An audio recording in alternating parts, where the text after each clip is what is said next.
हाय, मी कोमल मुंबईचीच आहे आणि मला एक दोघांनी कमेंट केले होते की तुम्ही मॅरिड आहेत का?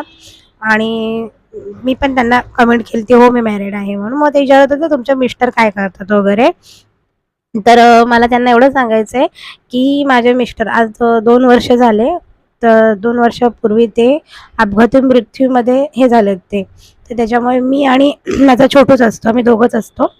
तर आम्ही दोघंही मुंबईला राहतो कारण सासर माझं सांगली आहे आणि मी गावी राहते. सासू सासरे मला हे करतात, मुलीसारखंच सांभाळतात ते पण. पण एक हे आहे की माझे मम्मी पप्पा पण इकडे दोघंच असतात, त्याच्यामुळे मला मम्मी पप्पांकडे राहावं लागते.